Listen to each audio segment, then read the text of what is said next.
Hour 62 of the search, and the snow was erasing the crash site. Rescue teams reached the ridge where the Black Hawk had gone down, finding 6 Marines belted in their seats, the pilots frozen at their controls, and blonde hair snagged on twisted metal. But the seventh body was gone. No footprints, no drag marks, just an empty stretcher and a black box recorder that someone had ripped from the cockpit before the flames took everything. She was Second Lieutenant Claire Vance, 24, 4 months out of flight school on her first combat evacuation. The mission was routine: 6 Marines, 40 minutes through the mountains, clear skies that turned lethal, but Claire didn't die in the impact. She emerged from the wreckage with a shattered arm. She splinted herself, and the black box that captured the truth. For 3 days she navigated hostile terrain, dehydrated and bleeding, carrying evidence that would expose a murderer. And that killer was already walking the halls of the military hospital where she was about to arrive. The briefing started at 0600 Mountain Standard Time. Lieutenant Claire Vance sat in the third row of the operations tent, blonde hair tucked under a tactical cap, notebook open to a fresh page. The mission profile was standard: extract 6 Marines from Forward Operating Base Echo, altitude 6,000 feet, 40 nautical miles through the valley. Weather predicted light turbulence, nothing the Black Hawk couldn't handle. But here's what the briefing didn't capture. Claire wasn't just a nurse. She'd grown up in the Bitterroot Range, Idaho, logging 200 miles of backcountry survival before she turned 16. She knew altitude sickness, hypothermia, and how to read storm fronts in the color of mountain sky. When she looked up at the satellite imagery that morning, she saw something the meteorologist missed: a pressure drop, fast. She raised her hand. "Sir, request delayed departure, front moving in." Colonel Marcus Webb stood at the front, shoulders rigid with 30 years of command. He looked at her, then at the clear blue beyond the tent flap. "Lieutenant, we've got wounded waiting. Marines don't get to choose their weather. You do your job, let the pilots do theirs." The helicopter lifted off at 0715. Claire strapped into the portside jump seat, medical kit between her knees, checking the 6 Marines strapped to the stretcher racks. Shrapnel wounds, all stable, laughing about going home. She gave them the standard smile. 40 minutes, gentlemen. Then hot food and morphine. They never got the hot food. At 0742, the storm hit, not rain, ice. Supercooled droplets freezing on the rotors faster than the de-icing could shed them. The pilot's voice came back strained, instruments screaming, conflicting altitudes. Claire saw the mountain ridge through the windscreen, too close, the granite face rushing up through the whiteout. She reached for the cargo frame, screaming a warning that never made it past her lips. The impact wasn't sound, it was pressure, compression. The world became metal screaming and the smell of aviation fuel. Claire's harness snapped her back so hard her vision tunneled. Then black. She woke to absolute silence. Minus 20 degrees. Her left arm hung wrong, radius fractured clean through, bone pressing against skin like a tent pole. The cabin was twisted into origami. 6 Marines dead in their straps.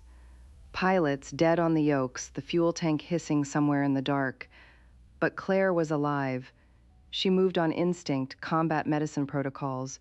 Triage herself first. She found a carbon fiber IV board, bit down on her belt, and set the bone against the seat frame. The scream didn't make it past her teeth. She splinted it with the board and duct tape from the kit, her fingers numb, trembling.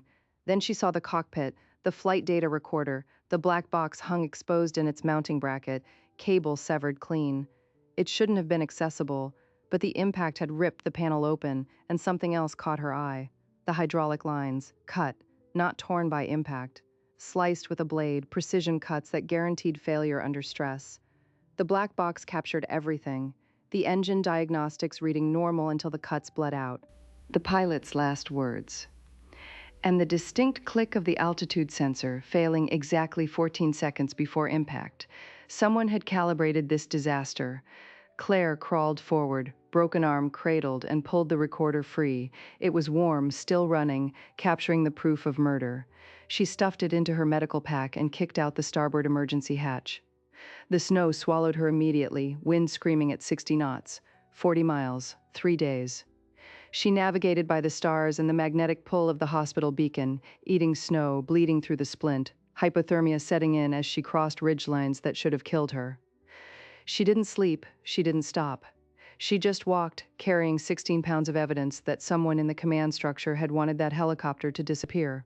Back at the operations center, Colonel Webb watched the search helicopters return empty, rotors dripping with ice. He signed the casualty paperwork with a heavy hand, appropriate grief on his face. "Presumed deceased," he said quietly. "Exposure, terrain, probability 0, stand down the search." He didn't know she was already walking. At 1900 hours on day 3, Claire emerged from the tree line above the hospital parking lot. She looked like a ghost, blood frozen to her face, uniform torn, the black box strap cutting into her good shoulder. She walked through the front doors. The duty sergeant looked up from his desk and dropped his coffee. 3 feet behind him, Colonel Webb turned at the sound, his face going absolutely gray as he saw the lieutenant he'd declared dead, holding the evidence that would end his career and put him in front of a firing squad. The coffee cup shattered on the linoleum. Colonel Webb's hand drifted toward his sidearm, not to draw, but to check, a reflex of guilt so automatic he didn't realize he'd done it until the duty sergeant stared at the motion. Claire stood in the doorway, backlit by the mountain dark, frost still crystallizing on her eyebrows. She didn't blink. She raised the black box, 16 pounds of flight data and cockpit audio, and set it on the reception desk with a sound that echoed off the sterile walls. Webb recovered first. "Lieutenant Vance," he said, voice carrying that practiced authority that had sent thousands into combat. "You're injured, medical bay now." Claire didn't move. "This box stays with me, sir." The duty sergeant reached for the phone. Webb stopped him with a look. "Major Chen," he called out, and a surgeon appeared from the corridor, drawn by the commotion. "Treat the lieutenant." Priority 1. Chen approached slowly, taking in the blood, the splint, the 1,000-yard stare. "Her arms compound," he said. "Needs surgery." "Then take her," Webb commanded. Claire's good hand stayed on the black box. "It comes with me, or I walk out the same door." Webb's jaw tightened. In that hesitation, the power dynamic shifted. The colonel who had signed her death certificate 3 hours ago was now calculating whether he could seize the evidence by force in a lobby full of witnesses. He smiled, cold and surgical. "Of course the box stays with you, doctor. See to her immediately." They moved her to Trauma Bay 3, the black box strapped to the gurney beside her broken arm. Chen worked fast, prepping IV lines, cutting away frozen fabric. "You're lucky to be alive," he muttered. "Not luck," Claire said. And someone tried to change that. Webb hovered at the doorway, speaking quietly into his radio. Claire caught fragments. "Secure the area, no calls, wait for my signal." She understood the protocol. He was isolating the situation, buying time to decide whether to destroy the evidence or destroy her. Chen injected the local anesthetic. "This will hurt. Do it," she said. As he set the bone properly, grinding the radius back into alignment, Claire stared at Webb. He was sweating. A colonel with 3 decades of command, sweating in a 68-degree hospital corridor. That fear told her everything. He hadn't just covered up the crash, he'd ordered it. The black box sat on the instrument cart, its orange casing scuffed but intact. Claire had protected it through the storm, through the falls, through 40 miles of wilderness. Now, in the bright lights of the hospital, it seemed impossibly small to hold so much death. "Get me the JAG officer," Claire said through gritted teeth. "Inspector General, now." Webb stepped into the room. "Lieutenant, you're in shock. Delusional. The crash was weather-related, a tragedy, but mechanical failure is the preliminary finding. Preliminary findings don't include sliced hydraulic lines," Claire snapped. "I saw the cuts. Clean. Professional. Made by someone who knew exactly where to bleed the system." The room went silent. Chen stopped suturing. Webb's face became stone. "You couldn't have seen that," Webb said quietly. "The wreckage was destroyed." "I crawled through it," Claire said, "while you were writing my death certificate." Webb reached for the black box. Claire's hand shot out, good arm blocking him, IV tube ripping from the port. "Don't." They locked eyes. Then the doors burst open. Not MPs, not JAG. 2 men in civilian suits, badges on chains, Army Criminal Investigation Division. The lead agent, a gray-haired man named Morrison, looked at the colonel, then at Claire, then at the orange box. "Nobody touches that recorder," Morrison said. "Chain of custody starts now." Webb stepped back, hands raised in a placating gesture. "Commander, this is a military matter." "Not anymore," Morrison replied. 6 dead Marines makes it our matter, and the lieutenant's statement makes it urgent. They moved the black box to a secure room, Morrison's team establishing a perimeter. Claire, sedated now but conscious, sat in a wheelchair, arm in a fresh cast. The technician connected the flight data recorder to a ruggedized laptop, shielded from remote access. Playback begins, Morrison said. The audio filled the room. Static first, then the pilot's voice, calm, professional. Echo base. This is Medevac 7. Departing 0715, 6 packs, EDA 0755. Webb's voice responded clear as a bell. Roger 7, maintain altitude 5,000 weather clearing ahead. Claire stiffened. He lied. The weather was deteriorating. I saw the satellite feed. The recording continued. Engine sounds normal. Then the first alarm. The pilot's voice changed, tension creeping in. Hydraulic pressure dropping left side. Then the co-pilot. That's impossible. We checked those lines this morning. Claire leaned forward. There, he said. They checked the lines. Maintenance logged them green. The static built. The pilot again strained. Mayday, mayday, complete hydraulic failure, we're losing control. Then a new sound, a click. Not mechanical. A transmission. Clean and distinct, overriding the cockpit audio for 3 seconds. A voice, filtered, mechanical, synthetic. Execute. Execute. Not a pilot's word. Not air traffic control. A command. Morrison paused the playback. What the hell was that? Webb had gone pale. That's not standard. It's not military at all, Claire said. That's civilian encryption. Someone outside the chain of command was talking to that aircraft. The technician isolated the frequency, coded burst transmission, military-grade hardware, but civilian band. Untraceable without the key. But here was the pivot. The revelation that reframed everything. Morrison pulled a second file, spreading photographs on the table. Maintenance logs from the night before the crash. Signatures, timestamps. Colonel Webb, Morrison said. You signed off on the pre-flight inspection. Personal signature. I signed dozens of those, Webb said, voice tight. You also made a call. Morrison continued, from your private line to a number in McLean, Virginia, Defense Dynamics Corporation. At 0200 hours, 90 minutes before the maintenance crew accessed that helicopter, Claire felt the pieces click together. Defense Dynamics, the contractor that maintained the Black Hawk fleet, the same contractor that had lost $3 billion in audit discrepancies last year, the same contractor that employed Webb's brother-in-law as a senior vice president. Webb wasn't just covering up incompetence. He was a node in a network. The crash wasn't an accident or a simple assassination. It was a demonstration, a field test of remote aircraft incapacitation technology sold to the highest bidder, tested on a live medevac flight with 6 Marines as collateral data points. You wanted to see if you could crash it remotely, Claire said, her voice barely above a whisper. The hydraulic cuts were the backup. The transmission was the real weapon. Webb's composure cracked.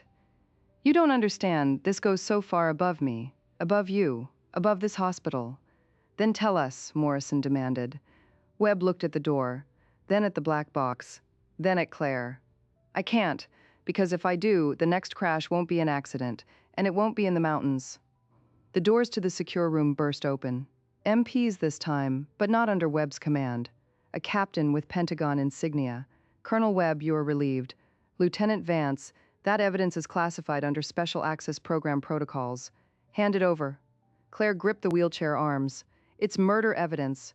It's national security, the captain said. And you're both coming with us. But as the MPs moved forward, Morrison's agents drew their weapons, not aimed at Webb or Claire, but at the Pentagon captain. Step back, Morrison said. This investigation just became federal. And Colonel, if you want protection from the people you're afraid of, you start talking right now. Webb looked at Claire, the nurse he'd left for dead in the snow, the woman who'd walked 40 miles to bring him down. The black box, he said quietly. It doesn't just have the crash data, it has the handshake code, the frequency assignment. If they get that back, they'll know we know, and they'll scrub everything. Who? Claire demanded. Webb swallowed. The same people who taught me how to slice those hydraulic lines. Defense Dynamics isn't a contractor, it's a storefront and the buyer. The buyer is in this building right now. Through the glass wall of the secure room, Claire followed his gaze down the corridor. A figure in a white coat, consulting with nurses, the chief of surgery, the man who had treated her arm. Dr. Chen. Chen looked up from the chart. Through 40 feet of fluorescent corridor, his eyes met Claire's. He didn't flinch, he didn't run. He smiled, thin and surgical, and raised his right hand, not in greeting, but displaying a small black device with a single blinking amber light. He pressed the button. The lockdown klaxon shattered the air, a bone-rattling scream that vibrated in Claire's molars. Magnetic seals engaged on every door in the corridor simultaneously, steel shutters slamming down with the finality of coffin lids. Through the narrowing gap, Chen turned and walked calmly toward the stairwell, white coat disappearing into the red, strobing darkness. "He's ascending," Webb said, voice hollow and distant. "The roof has the transmitter array. He needs line of sight to the eastern ridge for the signal to carry." Morrison slammed his shoulder against the door. It didn't budge. "Bypass it," he ordered his agent, but the man was already frantically working his phone, shaking his head in disbelief. "Biometric locks," the agent reported. "Hospital's Omega-level security protocol. Only senior surgical staff can disengage them from the inside. Chen designed this system 5 years ago after the last incident. He built the trap we're standing in." Claire looked down at her cast at the arm. Chen had so carefully splinted and wrapped while asking gentle questions about the crash site. The morphine drip he'd adjusted personally. The careful, methodical way he'd assessed her lucidity. "He knew I'd bring the box here," she said, the words tasting like ash. "He wasn't treating me. He was interrogating me while I was sedated, checking what I remembered, what I'd touched in the wreckage." Webb sank into a chair, defeat sagging his shoulders like a heavy pack. "Chen isn't just a buyer or a contractor. He's the architect. Defense Dynamics built the remote intrusion hardware, but Chen wrote the operational doctrine. He's been field testing it for 32 months. 7 crashes before yours, 17 dead aircrew, 41 casualties, all certified as mechanical failure or pilot error by his signature on the autopsy reports and maintenance logs." "7," Morrison demanded, his voice sharp as broken glass. "Alaska, Nevada, Djibouti, the Philippines, all remote terrain, all medevacs, all weather-related according to the official findings." Webb laughed, a broken, cracking sound. "But the weather was always fine. Chen just needed controlled environments to calibrate the hydraulic bleed rates. He needed bodies to prove the system worked consistently." The technician looked up from the black box, his face illuminated by the screen's glow, skin stretched tight with horror. "Sir, I've isolated the transmission logs. The execute command didn't come from outside the network. It originated from this hospital. Surgical Suite 304. Chen's private operating theater, logged in at 0741. "He crashed it from here," Claire whispered. The betrayal physical, a cold weight in her chest. "While he was washing his hands for morning rounds. He watched us die on a monitor while putting on sterile gloves." The intercom crackled, Chen's voice filling the room with surprising intimacy, calm and precise as a scalpel cutting flesh. "Colonel Webb, Lieutenant Vance, you've witnessed the demonstration phase. You understand the capability. What you don't yet comprehend is that the demonstration isn't over. It's expanding." A monitor flickered to life on the wall, CCTV feed from the roof. Chen stood at the northeast edge, mountain wind tearing at his coat, holding a ruggedized military tablet.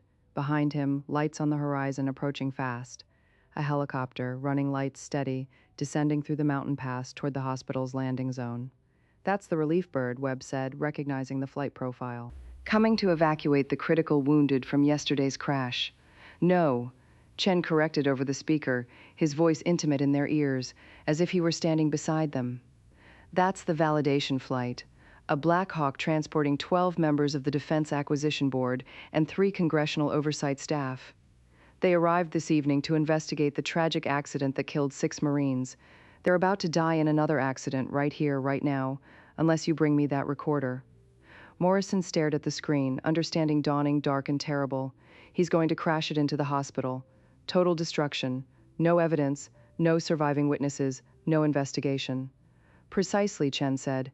"The impact will ignite the fuel stores and the oxygen lines I've already compromised. This building will become a crematorium. The official story will be a tragic chain of errors. An injured pilot, a mechanical failure, a fire that consumed everything." Claire looked at the orange box on the table, at the approaching helicopter on the screen. now 2 minutes out, at her broken arm hanging in its sling. Then she stood balancing on legs that had walked 40 miles through freezing hell. He needs the encryption keys, she said. The black box doesn't just record, it authenticates. Without the handshake codes inside it, his buyers can't activate the systems he's already sold them. Webb's head snapped up. Sold? 3 foreign entities, Chen confirmed, his voice almost proud. Private military contractors in 2 countries, and 1 government agency that appreciates discretion. The system is already deployed in 3 war zones, waiting for activation. But they need the master key to unlock the full capability. That's in the box. That's why your survival was inconvenient, Lieutenant. You carried the keys to the kingdom into my hospital. Morrison's agent looked up from his laptop, face pale. Sir, I'm seeing wire transfers. 3 deposits of 20 million each moved through shell companies in the last 18 hours. But there's a 4th transfer pending. 5 minutes ago, Chen isn't just selling the tech, he's selling the next demonstration. Live feed to the buyers. They're watching right now. They want to see it work in real time, Webb breathed. The crash, the fire, us dying. 70 seconds to impact, Chen said calmly. Or you can open the south stairwell and give me what I need. Walk the box up yourself, Lieutenant. Just you. If I see armed men, I trigger the descent override immediately. If you bring me the keys, I redirect the helicopter to safe landing. Simple trade. Your lives for the encryption codes. Claire looked at the black box, at Morrison, at Webb. Then she reached out with her good hand and lifted the recorder, 16 pounds of plastic and steel and truth. Unlock the door, she said quietly. No time, Morrison said. Even if we could bypass the biometrics, Webb has a key, Claire interrupted. Her eyes locked on the colonel. Emergency override. Every commander has one for this facility, don't you? Webb's hand trembled as he reached into his breast pocket and pulled out a slim card, gold-edged and black. Emergency release, he whispered, sliding it across the table. But he's armed. He's trained in close combat. He spent 6 years in JSOC black sites before he became a surgeon. He knows 17 ways to kill you with that cast on your arm. Alive, Claire finished, taking the card. And he's afraid. That's why he's on the roof instead of down here. He knows if that helicopter lands, the investigation starts. He knows if I testify, his buyers realize he sold them a system that can be traced. He's cornered. And cornered men make mistakes. The locks hissed, disengaging. The door cracked open onto a corridor bathed in red emergency light. Claire stepped through alone, carrying the evidence that could start a war. On the 5th floor landing, she found the first body, a security guard, neck broken cleanly, dropped where he'd been checking the locks. Chen had been busy while treating her arm. He'd been preparing the building, ensuring no witnesses remained. She began to climb, each step sending jagged lightning through her splinted arm. The cast caught on the railing, throwing her balance.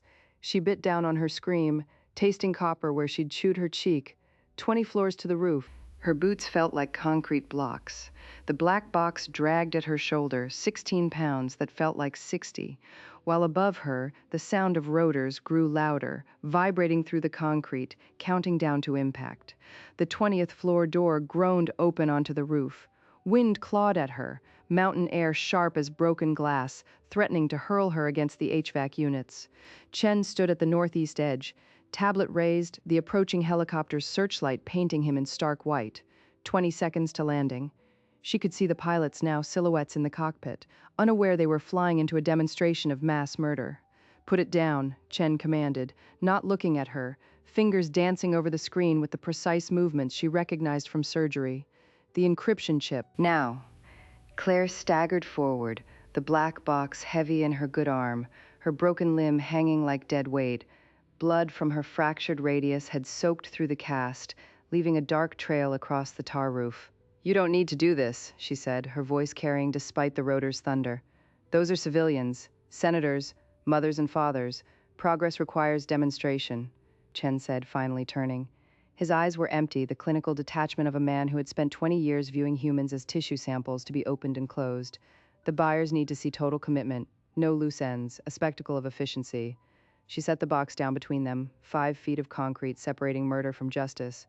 Chen knelt swiftly, producing a surgical screwdriver from his coat, prying open the orange casing with practiced efficiency. The circuit board gleamed, encryption module seated in the center like a black heart. He extracted it, laughing softly, the sound swallowed by the wind.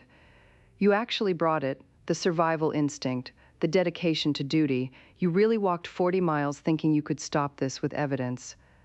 I didn't walk 40 miles to bring it to you, Claire said, straightening, despite the agony lancing through her arm. I walked 40 miles to make sure it survived the cold. Chen's smile faltered. He looked at the chip, then at her, suspicion blooming in his surgical eyes. What? Minus 20 degrees for 72 hours, Claire said.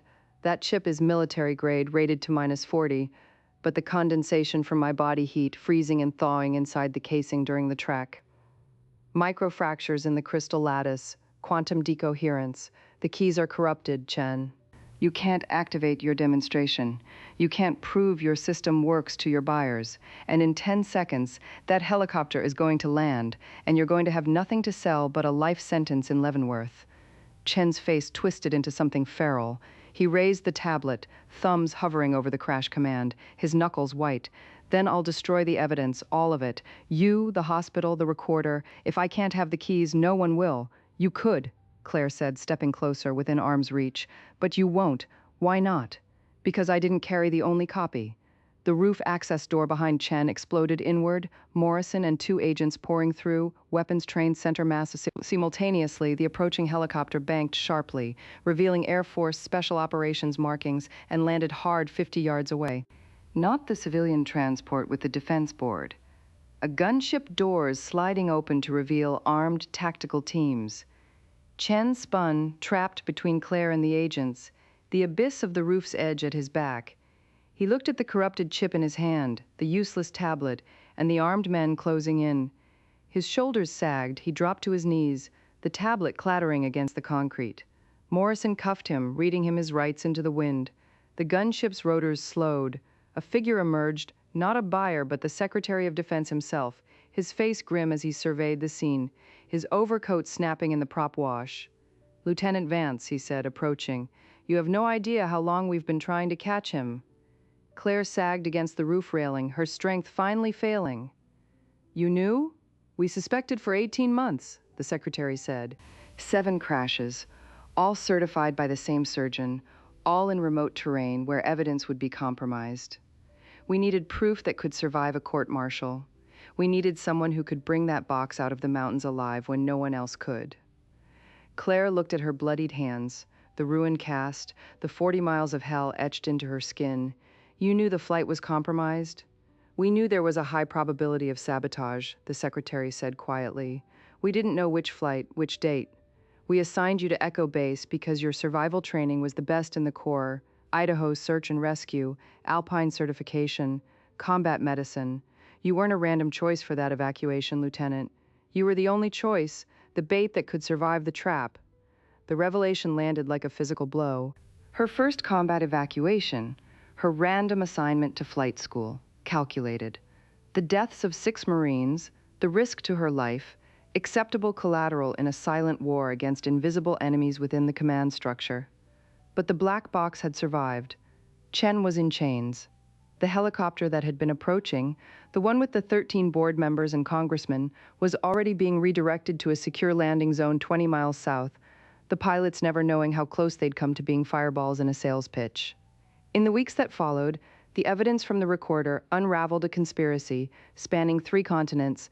Defense Dynamics dissolved into bankruptcy and federal seizure.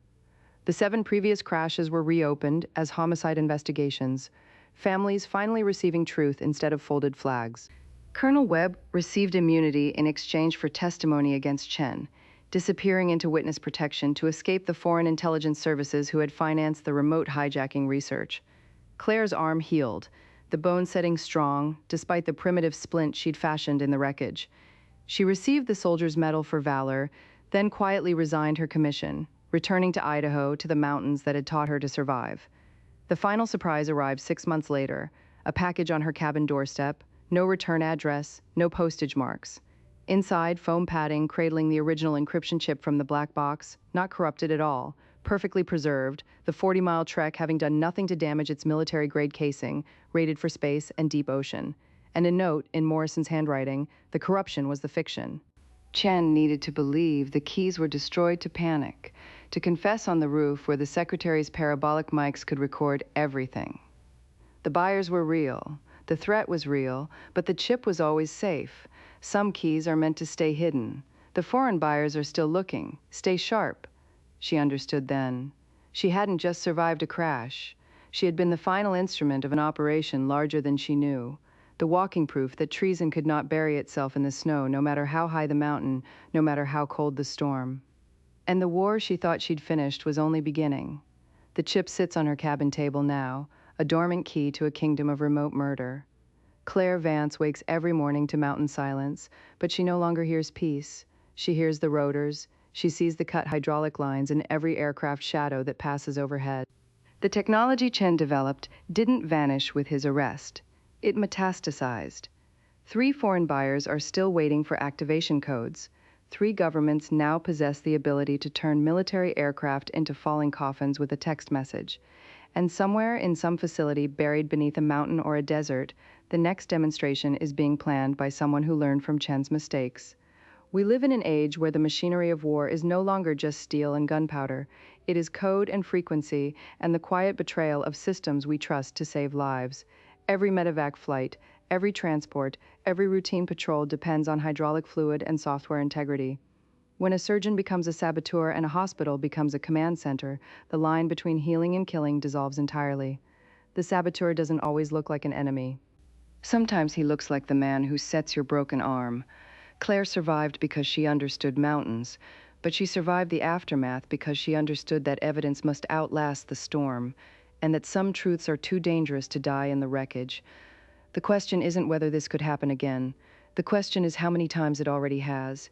How many crashes we blamed on pilot error, on weather, on mechanical fatigue, that were actually transactions in a marketplace of remote death, signed off by men in white coats who smiled while they adjusted the morphine drip. If this story made you look twice at the headlines, if it made you wonder about the silence between the rotor blades, then stay for the next one. Subscribe. Because the truth doesn't just walk out of the wilderness on its own. It needs someone to carry it 40 miles through the snow.